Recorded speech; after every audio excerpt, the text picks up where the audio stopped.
This is Kardec Radio bringing you the book The Medium's Harvest, written by spirit author Emmanuel and psychographed by Chico Javier.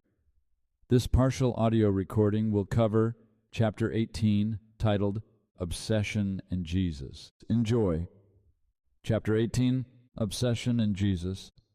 Open meeting on March 4th, 1960. Question number 237. Today, prominent Christians in various schools of the gospel assert that the problem of obsession was born in the cult of mediumship by the light of the Spiritist doctrine, when the Spiritist doctrine is really the means for the suppression of the afflictions. They ridicule mediums with sarcasm, condemn psychotherapy on behalf of the discarnate sufferers, and sometimes nonsensically claim that the medianimic practice establishes madness. They forget, however, that Jesus' life on the earth was a constant and silent battle against the obsessions, the obsessed, and the obsessors. The battle begins at the dawn of the divine apostolate.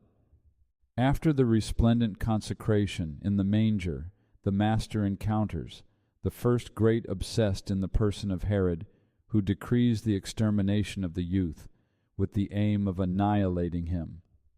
Later, John the Baptist, the elected companion, who comes to the world to support his sublime work, succumbs, beheaded amidst a conspiracy of the agents of darkness.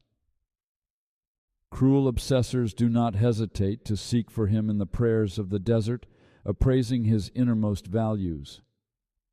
At every step, Jesus witnesses inferior spirits commanding disoriented mediums.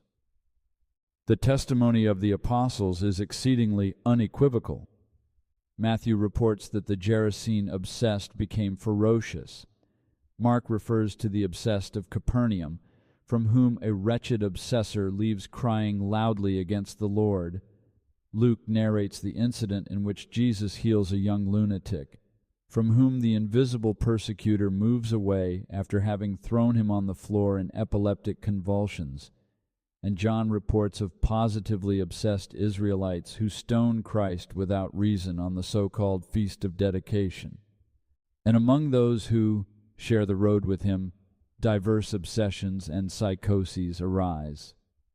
Mary Magdalene, who would become the messenger of the resurrection, had been the victim of perverse entities. Peter suffered from periodic obsession.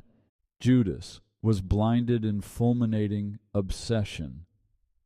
Caiaphas was paranoid. Pilate had outbursts of fear. On the day of the crucifixion, we see the Christ surrounded by obsessions of all kinds, to the point of being considered inferior to Barabbas, who the crowd considered a vulgar criminal.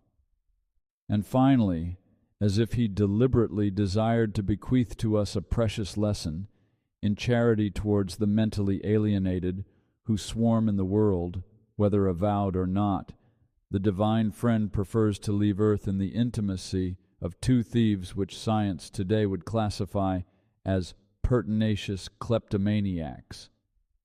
Therefore, in face of scorners of all time, let us educate our mediumship in the Spiritist doctrine. For only the Spiritist doctrine, in the name of the Father, is a light strong enough to inspire reason when the mind becomes transgressed and ungoverned under fascination from the darkness,